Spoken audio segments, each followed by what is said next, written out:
part of this issue is the activities of the Popular Front of India, which has basically come under the scanner.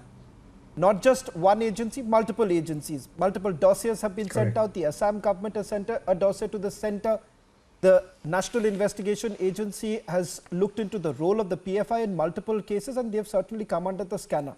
The question that one needs to also ask is that how long perhaps that the government would take to come to a conclusion about the activities of PFI, dubbing it anti-national activities, and more importantly, this is going to continue unless some sort of a hard action is actually taken.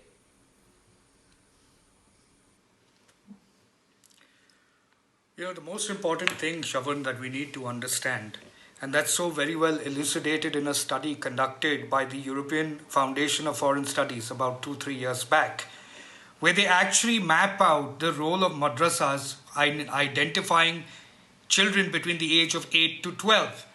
Even UNODC, that's the United Nations Office of Drugs and Crimes, when they did a study on ISIS, they found 254 events, and 38% of the images used in those events, terror-related events, were of children in acts of violence.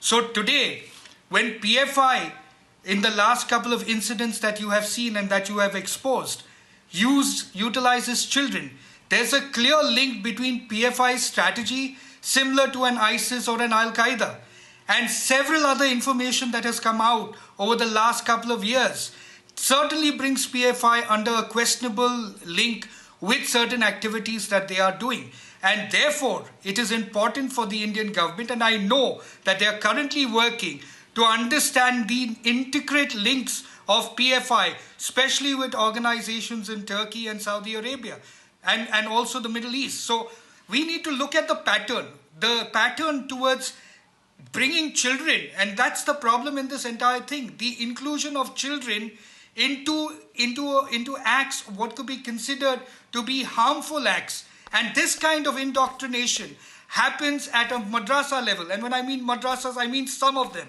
I'm not referring to all of them.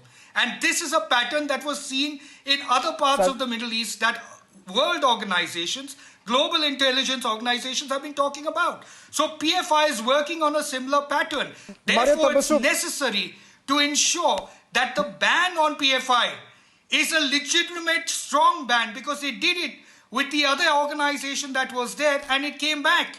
So PFI has to be eradicated. But in order to eradicate PFI, it's the ideology that needs to be worked on. So Muslims in the Muslims community, the Indian Muslims, talking about the ideology on understanding radicalization. Savio, talking about the ideology, even the Middle East organizations are working.